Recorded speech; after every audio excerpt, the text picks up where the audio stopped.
We actually had one regular season game tonight in our area. Augusta Prep hosting Bethesda. First drive of the season. Cavs march down the field, and on 4th and 2, David Bramble punches it in for 6. Prep had the ball for all but 41 seconds in the first quarter. This definitely contributed to that number. Marcus Johnson fumbles.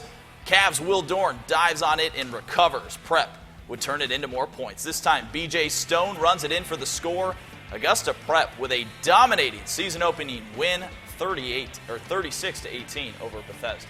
Nicely done by them. Welcome back to our FFN season preview show. The regular season, of course, kicks off next Friday night for most area teams, but last night was a bit of an unofficial kickoff to the season. Well, yeah, there was certainly a lot of energy in Evans last night. Academy Sports and Indoors in Evans held its first parking lot tailgate to start the 2016 football season. 7 local teams showed up there, and there was music, food, and games, but let's forget about those things. This was the best part, a little preseason trash talk between Columbia County rivals Evans and Grovetown, both programs with high expectations, and the players were having fun getting into it a bit. You know Evans think they could beat Grovetown. You know they think they can beat us, but it was 34-24 last year. 6 turnovers, they can't beat us. It was last year, Evans is now. We are the future. What Justin Gibbs said, I'm the real future. I'm the future. Their offense is very predictable. They're going to play through him, and we stop him, it's going to be a blowout 25-0. They were definitely amped up. That was a lot of fun. As Shannon O'Neill said, Grovetown won 34-24 last year at Evans. This year, they're on Game Night Live. That'll be October 14th at Grovetown again.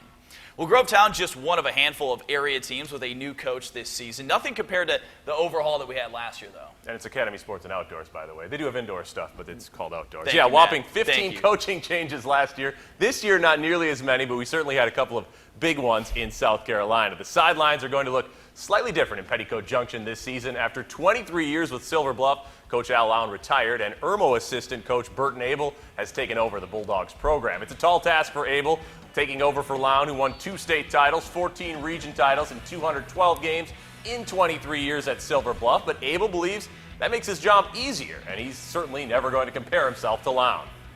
What is it like coming in after him?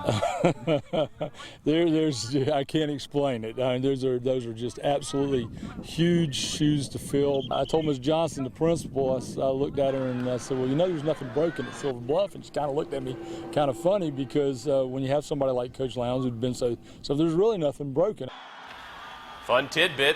Abel was actually at this state title game we're showing you here between Silver Bluff and Batesburg-Leavesville back in 2013. However, he was actually rooting for Batesburg and his coaching buddy, Jerry Brown. Well, I mentioned the 2 big changes. Rick Knight also retired at Midland Valley. Andrew Jenkins takes over that program. We showed you some of the highlights from their scrimmage earlier. Well, yeah, and the other 3 coaching changes, Sherwin Branch at Curtis Baptist, Nick Collins at Glen Hills, and also, as we mentioned earlier, Damian Postel at Grovetown. Well, we've got plenty more to come tonight, including how one of the area's best players is dealing with a terrible tragedy this offseason. That's when FFN's season preview show continues.